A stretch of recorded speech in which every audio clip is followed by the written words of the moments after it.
kan? Pertanyaannya, kalau PP berakhir, apakah Pengda ikut berakhir juga? Tidak.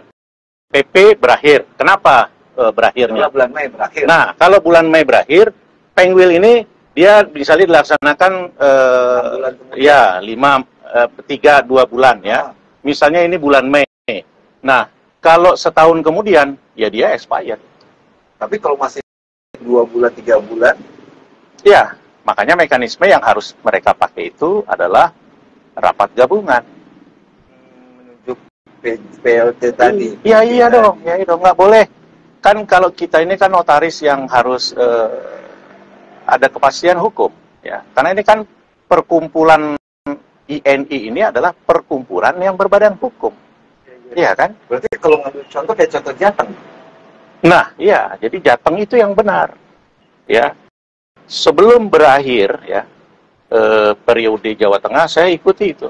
Mereka laksanakan rapat gabungan. Karena kan sebenarnya sederhana saja. Kita ini notaris yang selalu bikin RUPS PT, ya, yang direksi dan komisarisnya sudah expired, ya kan? Terus dilaksanakanlah RUPS luar biasa dengan agenda adalah kalau misalnya mau mengembalikan ke direktur yang lama, gitu kan, ya kan, mengangkat dan mengukuhkan kembali. Nah, yang kedua, selama periodenya berakhir, dia kan sebenarnya tidak punya kewenangan. Dan di situ harus ada persetujuan untuk melakukan pengesahan, jadi menyetujui dan mengesahkan segala tindakan yang telah dilakukan oleh direksi dan komisaris sampai dengan ditutupnya rapat ini. Harusnya kan begitu juga di INI, gitu kan. Yualita berakhir tanggal 2 Mei 2022. Ya. Sekarang sudah bulan Mei 2023. Nah, tindakan yang dia lakukan selama ini, ya, apakah itu memenuhi kewenangan bertindaknya apa tidak? Ya. Makanya kan saya sampaikan seharusnya ada pengangkatan dan pengukuhan kembali. Jadikan aja Yualitanya itu sebagai pelaksana ketua umum dan konkret, ya. Kalau dia sebagai pelaksana ketua umum, konkretnya dia harus menyelesaikan program utamanya untuk melaksanakan kongres luar biasa. Jangan lagi ada kegiatan-kegiatan lain. Fokusnya di KLB. Iya betul. Karena itu kan amanah yang dia terima. Nah, pertanyaannya gini. Kalau Mei berakhir, tadi kan Abang Eki bilang, kita jangan bicara terjadinya, akibatnya, tapi penyebabnya. Ya. Penyebabnya adalah kenyataannya realisasi. Betul. Nah, tadi kan harusnya bulan November itu prakongres. Betul. Tapi kan muncul pemunduran pelaksanaan RP3YD dan sendiri KLB atau prakongres dalam kurungnya itu di Pekanbaru. Ya, nah itulah ya. Jadi kan ada yang diamanahkan oleh Kongres 23 di Makassar 2019 bahwa dalam waktu 1 tahun, ya kalau tidak salah itu PP itu harus melaksanakan KLB untuk penyempurnaan anggaran dasar kode etik, ya. Nah, tentu juga sejalan dengan anggaran rumah tangga, gitu kan. Nah, ini kan amanah, ya, yang harus dilaksanakan. Tetapi pelaksananya itu tentu manusia yang mempunyai keterbatasan, gitu kan. Nah, dan ternyata bukan hanya hal itu, kita dilanda musibah COVID, ya kan. Nah, tapi intinya adalah amanah itu kan untuk menyempurnakan anggaran dasar dan kode etik, ya.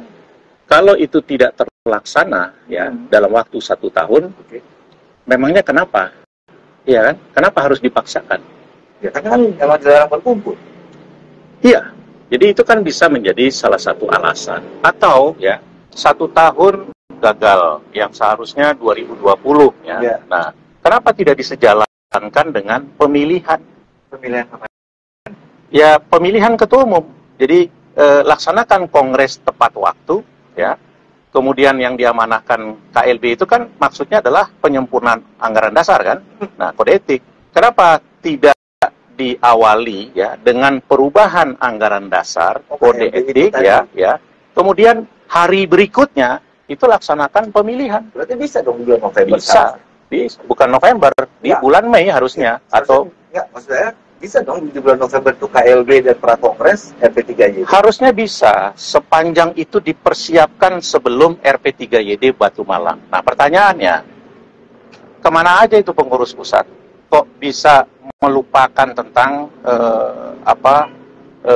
amanah ya yang seharusnya itu dia pertanggungjawabkan?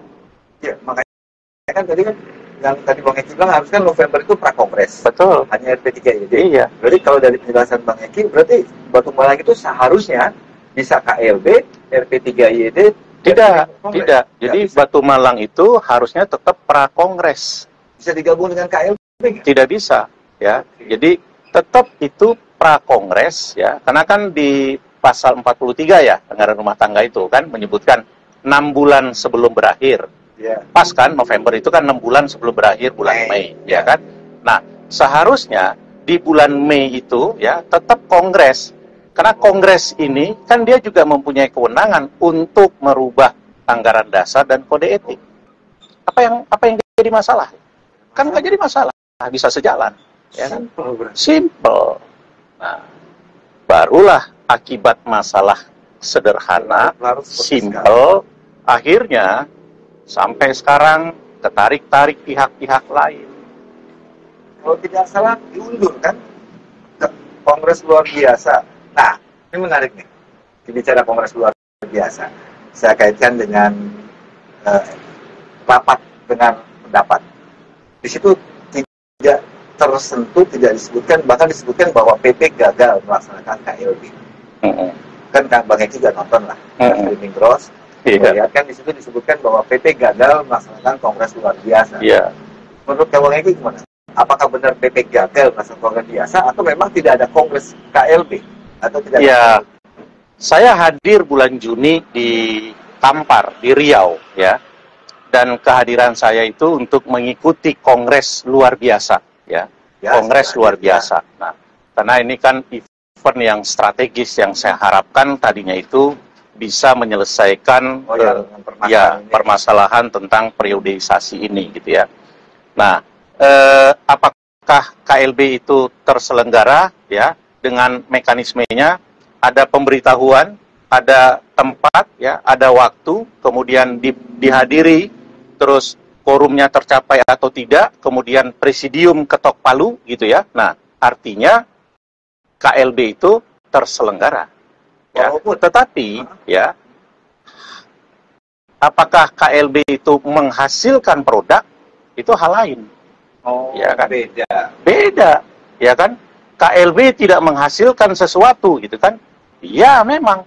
Kenapa? Ya, yang seharusnya kalau agendanya itu untuk perubahan anggaran dasar di ketentuan di